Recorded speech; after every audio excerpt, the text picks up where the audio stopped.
Good morning, YouTubers. So today I'll show you a trick of how do you take care of yourself.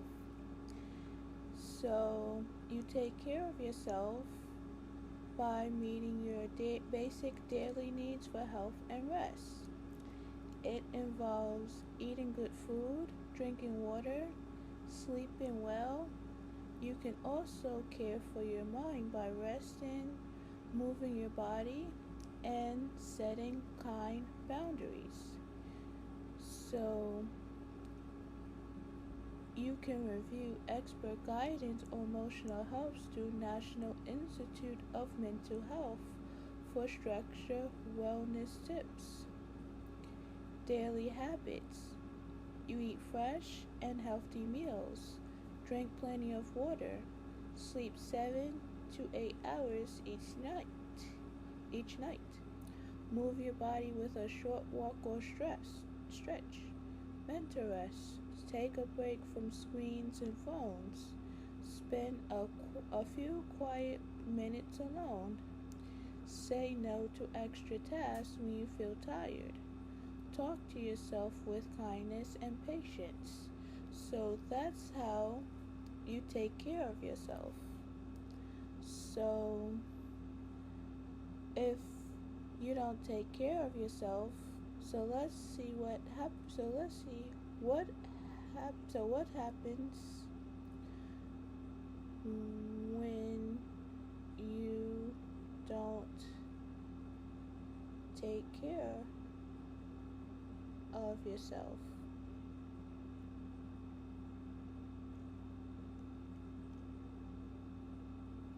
So let's see, in easy terms.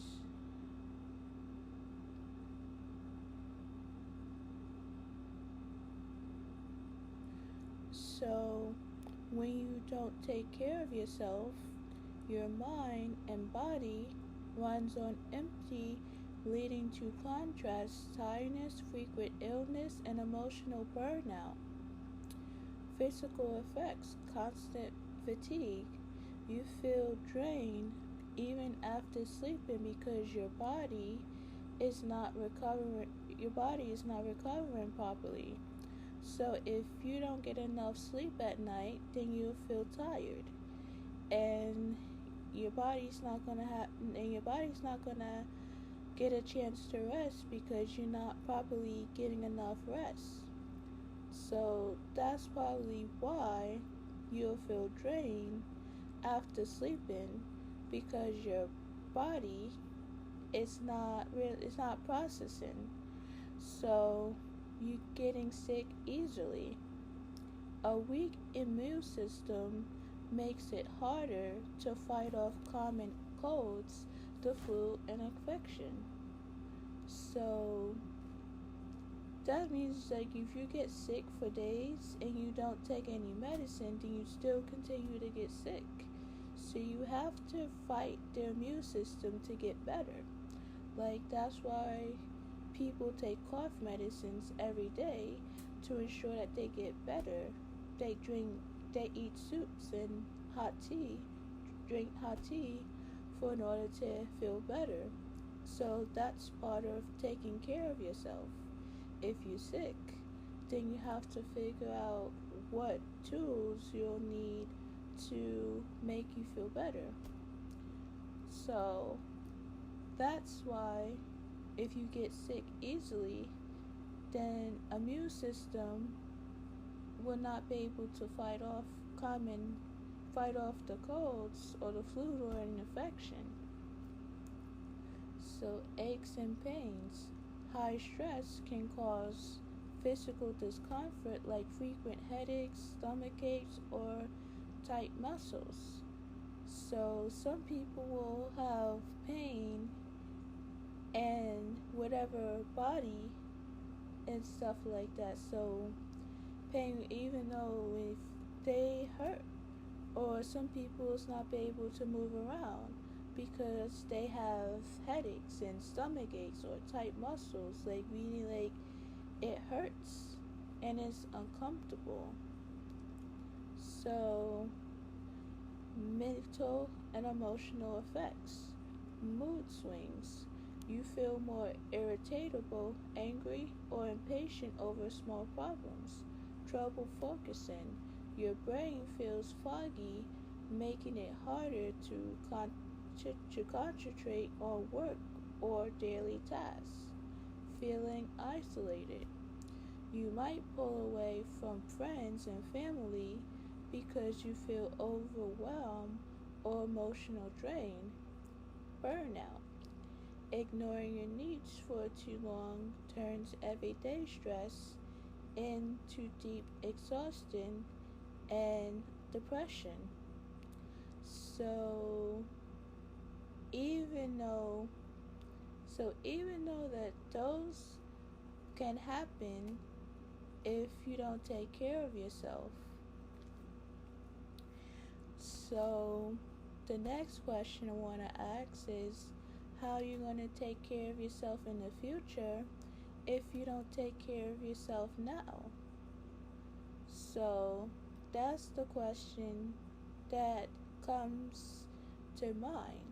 So basically, if if you wait for someone else to take care of you and you don't take care of yourself, then you're not going to get the tools that you need to take care of yourself.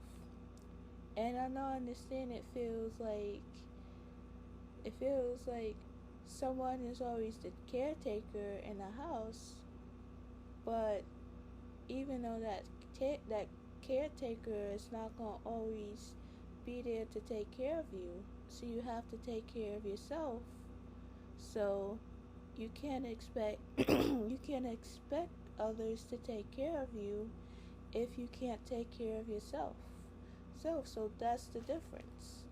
So either so now I'm going to talk about what advice would you give to a person if they can't take care of themselves. So it says what advice to give to would you give to a person if they can't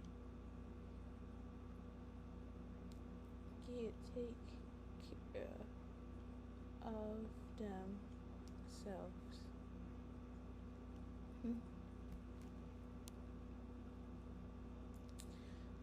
So, if a person cannot take care of themselves due to physical, cognitive, or mental health decline, the most important step is to ensure their immediate safety and connect with them professionally, medical, or connect them with professional medical or caregiving support. Assess basic needs and safety. Check for immediate danger. Look for signs of severe self neglect, such as inability to get out of bed, lack of food or water, or mental crisis. So you can call emergency service. If a person is at immediate risk or experiencing a mental health emergency, you can call 911 or call 988. Evaluate daily functioning. Notice what they are struggling with, such as bathing, preparing meals, taking medications, or managing finances. So you can offer manageable help. Start with baby steps. Large lifestyle changes feels overwhelming. Focus on one small task at a time, like tidying up one surface, getting a glass of water, or preparing a simple meal. Avoid judgment. Do not criticize or treat the lack of care as laziness. It is often as a symptom of an underlying illness, trauma, or deep depression. Listen first. Ask calm, open ended questions about how they feel and what they are afraid of before it focuses on solutions or before forcing solutions. Bring in professional resource. Consult a doctor. A medical professional can evaluate the root cause, recommend a home care service, or provide a formal care plan. So explore structure support. Look into part-time homes, health aides, or adult daycare or assist living trials home if home care becomes too complex. Follow structured guidance. So so organization like ArchCare provides step-by-step frameworks for transitioning a loved one towards higher levels of care. Protect caregiver health. Set clear boundaries. Understand your personal limits and recognize that you cannot force someone to heal or accept help before they are ready. Seek external support. Join a caregiver support group or talk to a therapist to manage emotional fatigue and burnout. So, I know it's hard, but I can understand that it's hard for some people to take care of themselves, but we have to be there to help them. If we don't be there to help them, then they still going to struggle. So, not saying that you can't get help from a person, but either way, even though that they might get advice for another person that they might help them with, if they can't mentally or physically take care of themselves. But if you can take care of yourself just fine, then you don't need a caregiver or anybody to take care of you. So that part you should be able to, that part that they should be able to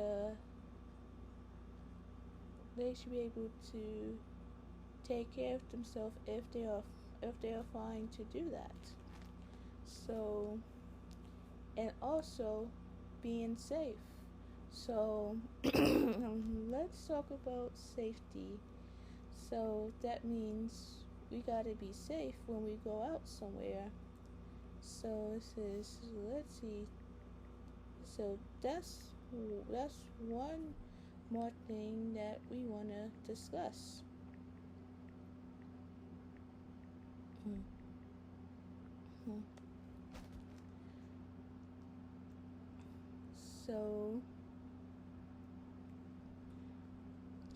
So let's see safety for inside and outside. Let's see.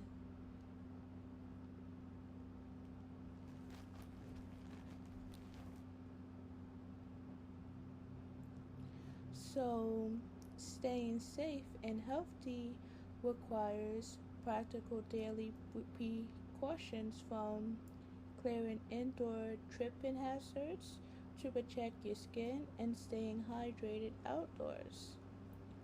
So, indoor safety: prevent falls, remove clutter from hallways, remove or toggle down loose throw rugs, and install grab bars in bathrooms and near stairs. So, wait, that's not what I wanted. Let me see. Wait, how do you stay safe from indoors and outdoors?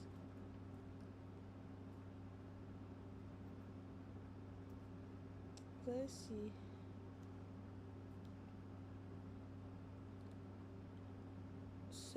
What can we do to keep yourself safe when we are out? So let's see.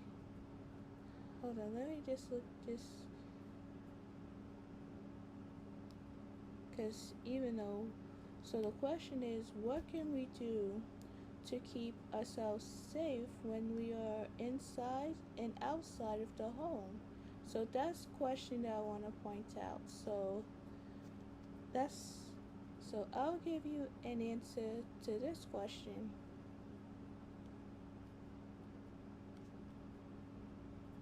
Mm.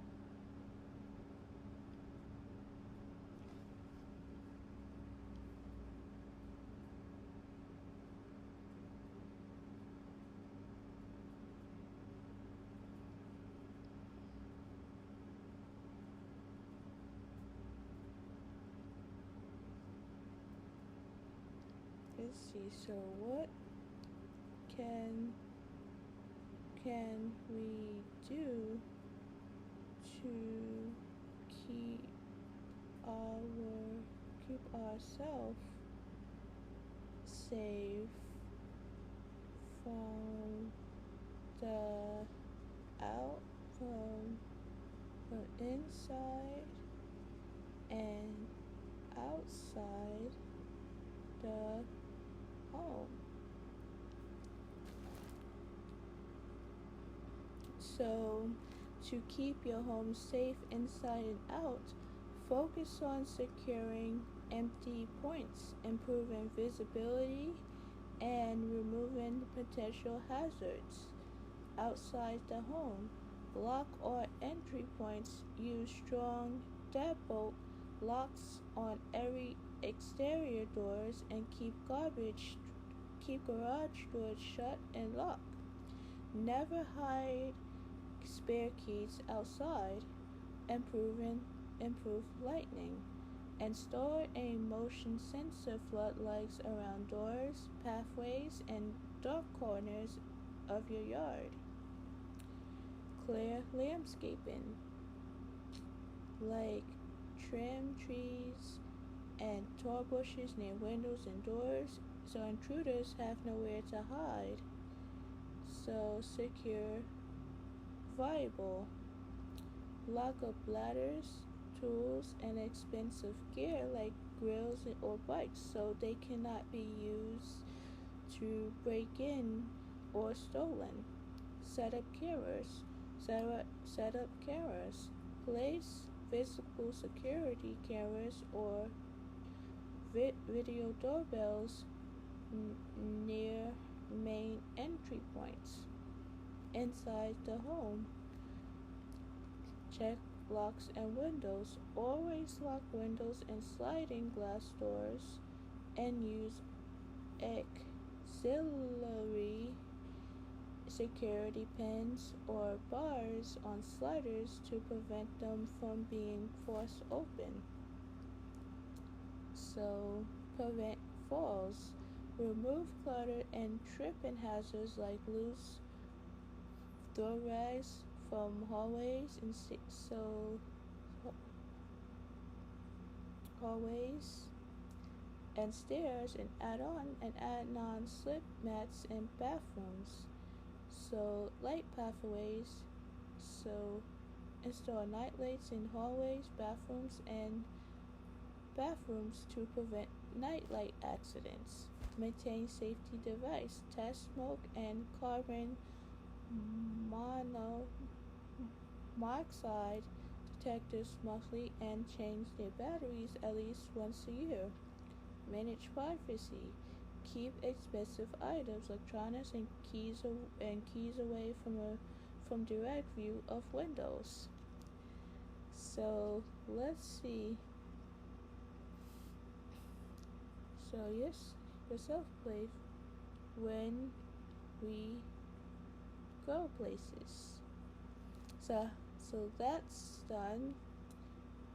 So first thing is first. So when we outside the house, then we have to be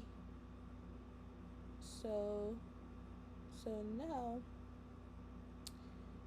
so now the next question is, what can we do to keep ourselves safe when we go places? You can stay safe while going places by maintaining situational awareness, securing your personal belongings, and sharing your let's see, sharing your itinerary with someone you trust. Before you go, research your destination, learn about legal customs, safe transportation options, and areas to avoid. Share your plans. Give a trusted friend or family members your daily schedule, accommodation details, and emergency contacts. Copy visual documents. Keep digital or paper copies of your ID, passport, and insurance cards separated from the originals. While out and about, you have to stay alert. Keep your head up and avoid staring at your phone or wearing headphones in unfamiliar areas. Protect your valuables. Wear a crossbody bag and keep your wallet or phone in front pocket rather than a back pocket.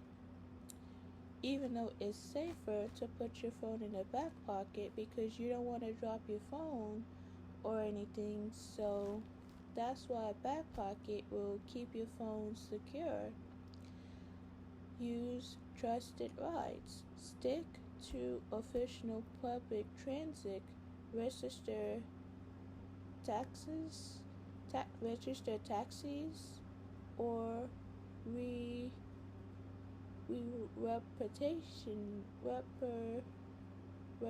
reputable rides, hiring reps, and never accept rides from unremarked cars. And also, when you are crossing the street, you have to look both ways before you cross the street, because if you don't look both ways, then the cars will get you. And we don't want to get hit by a car, so we must be safe while crossing the street. So, and crowds in unfamiliar locations. So we have to be aware of the people around us, because you never know what people can do to us. So now what we can do is we can we can look for the people that's around us. So we say, excuse me. We give the customers personal space when they need to get by, or we could wait. So either way, if it's an open space that you can walk to, then you can walk to, even if you have to wait for the customers to walk by, then you can walk back in to where you have to go. So even though that's what we have to do, we have to pay close attention. So you have to locate exits, identify the nearest stores and emergency exits as soon as you enter a crowded venue or building. Keep a low profile. Avoid wearing expensive jewelry or flashing large amount of cash. Well, people wear jewelry when they go places, so I'm not going to say avoid wearing expensive jewelry, because it's not a problem of wearing jewelry, because people can wear jewelry anywhere. But I would say is you can avoid flashing use or you can avoid like having large amount of cash, because you might lose some of the money. That I would tell you, but you can bring money with you to make sure you have enough. So So trust your gut.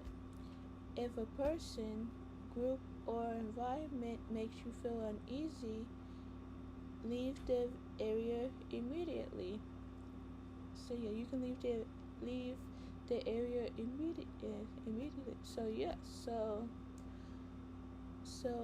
we just want to make sure that we take care of ourselves so that we can stay safe. So I hope this video helps you. So I hope you like, subscribe, and comment down below on this YouTube video. Thanks for watching.